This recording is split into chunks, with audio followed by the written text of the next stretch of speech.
Hello.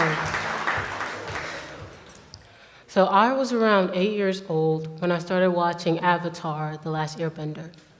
This classic cartoon about a character named Aang trying to end a war waged by the Fire Nation and restore peace taught me many lessons about life. Later on, I started to write stories, and while doing so, I had to ask myself what ideas I wanted to portray to people, what messages I wanted to send, and how I wanted to reveal them. This made me realize that the stories I've read and watched have impacted me in the same ways I want to impact others. To share my ideas and beliefs with people through the plots and characters I create.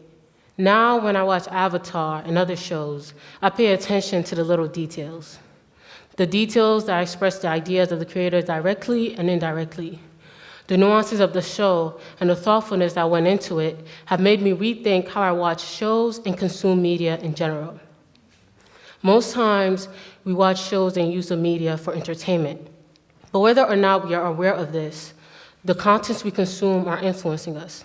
The ideas we view can become our beliefs, and we can easily accept them, sometimes without our own analysis. To stop this from occurring, we must actively critically think about the ideas we encounter in the media and in real life.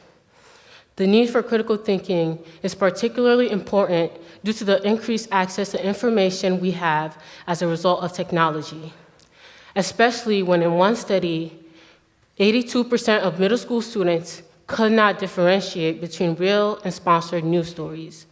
Another study found that most high school students did not care to verify the sources of online photos.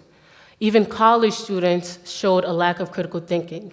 Out of those tested, more than 80% could not recognize biased media from independent news sources supported by groups as less reliable than a mainstream news source. So what is critical thinking? The foundation for critical thinking has a very long definition right there on the screen. But to sum it up, critical thinking is basically how you understand and analyze information you encounter to form your own conclusions. There are 6 central skills to critical thinking. These are interpretation, analysis, evaluation, inference, explanation, and self-regulation. Interpretation is basically how you understand and describe information you encounter. Analysis refers to finding the connection between different pieces of information and what they are meant to or do convey. Evaluation is the act of judging how credible someone and the information they present is. Inference is the act of using information to reason and come up with your own rational conclusions. The last 2 skills to critical thinking are very important.